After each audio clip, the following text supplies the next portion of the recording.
بھائی وقتی طور پر یہ آ گیا ہے، لیکن ہم نے جو ہے وہ ایسے جو ہے وہ ہم نے ایسے ایام جو ہے بہت گزارے ہیں، ایسی شام غریبہ ہم پر بہت آئی ہیں، اور آپ تو گواہ اس بات کی، آپ تو بہت حوصلہ دیا ہے آپ نے، آپ اتنے سالوں سے حوصلہ کر رہے ہیں۔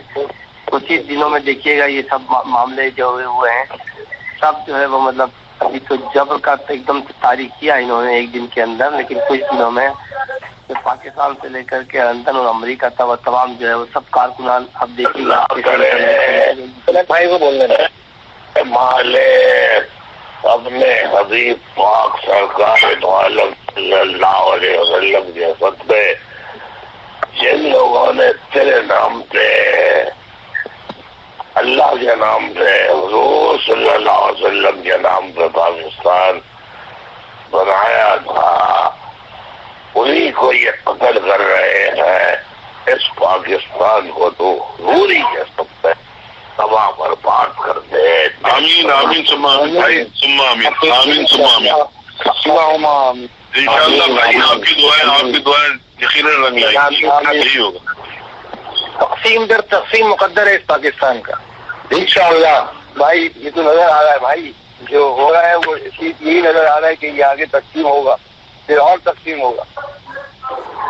جو یہ ظلم اور زیادتیاں کریں گے، انہوں نے بنگالیوں کے ساتھ کی، اب یہ مہاجروں کے ساتھ کر رہے ہیں، یہ دیکھیے تقسیم ہوگی اور تقسیم ہوگی۔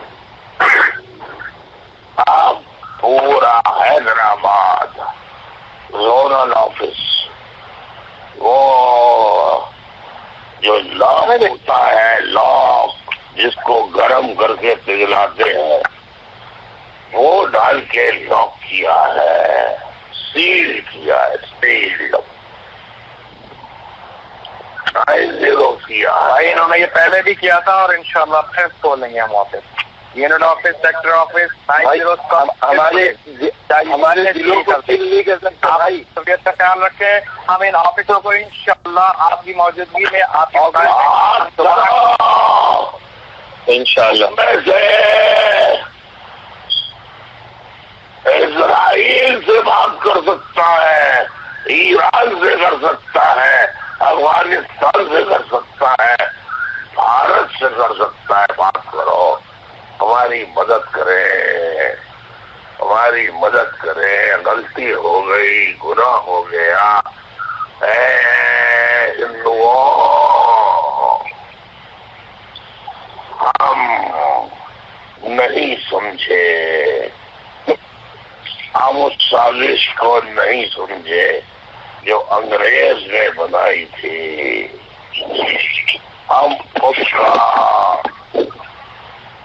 حصہ بن گئے، اور آج تک جو نہیں بنے وہ عیش کر رہے ہیں، حکمرانی کر رہے ہیں، وردی پہن کے بے عزتی کر رہے ہیں۔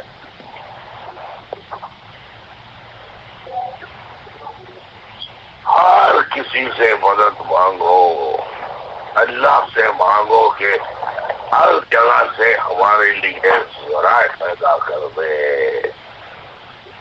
میں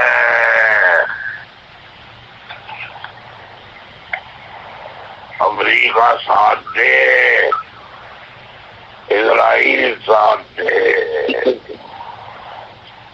میں